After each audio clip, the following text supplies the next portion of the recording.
क्या आपने कभी सुना है कि सोना 6 साल में पैसा 3 गुना कर सकता है? शायद नहीं, लेकिन आरबीआई के एक फैसले ने दोस्तों निवेशकों की किस्मत जो है वो बदल दी है।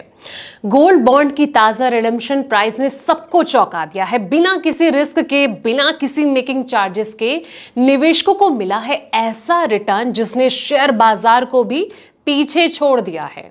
क्या आपने चेक किया अपना पोर्टफोलियो? तो चलिए जानते हैं इस वीडियो में सारे आंकड़े के बारे में। नमस्कार, मैं हूं आपके साथ संध्या बिष्ट और आप देख रहे हैं द इकोनॉमिक टाइम्स हिंदी।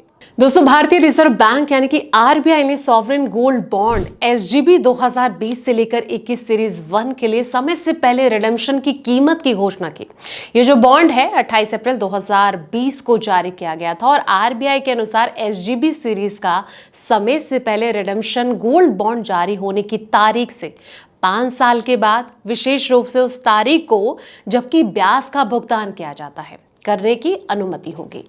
अब सवाल ये कि कैसे होती है कैलकुलेशन, इसे समझने के लिए बैंक की गाइडलाइन के अनुसार रिडेम्पशन वैल्यू की कैलकुलेशन 999 प्योरिटी वाले गोल्ड के सिंपल एवरेज क्लोजिंग प्राइस का जो उपयोग है वो करके की जाएगी, जिससे कि India Boolean and jewellery association यानी कि IBGA के द्वारा पिछले 3 वर्किंग डेज के लिए प्रकाशित किया जाएगा। दोस्तों, आपको बता दें कि कहीं ना कहीं सोवरेन गोल्ड बॉन्ड यानी कि एसजीबी जो है, कई लोगों को नहीं पता, तो चलिए इसे भी समझ लेते हैं। एसजीबी सरकारी सिक्योरिटीज होती है जिनकी कीमत सोने के ग्राम में तय होती है। ये असली सोना रखने का एक ऑप्शन माना जाता है।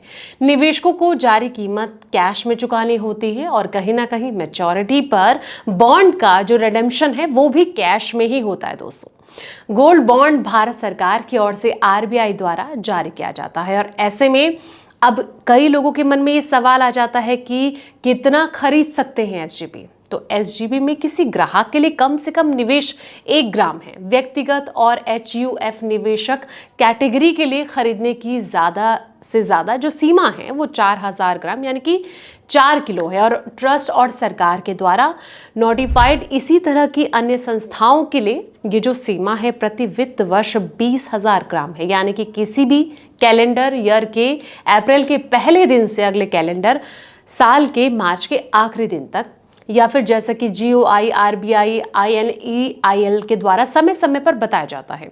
अगर बॉन्ड ज्वाइंट रूप से रखे गए हैं तो ये जो सीमा है पहले आवेदक पर लागू होगी।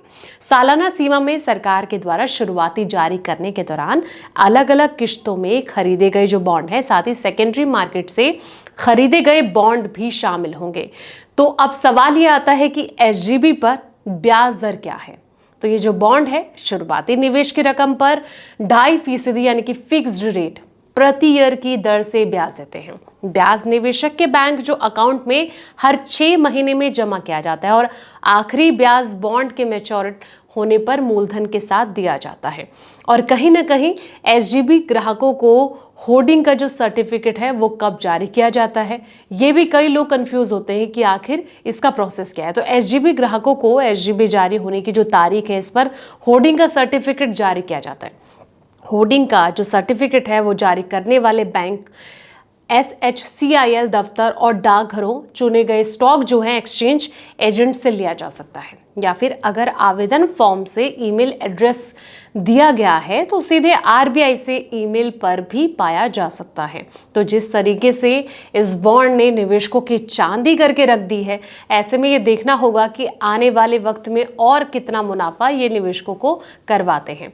फिलहाल इस रिपोर्ट में इतना ही। ऐसे तमाम वीडियोस के लिए आप देखते रहें द इकोनॉमिक टाइम्स हिंदी।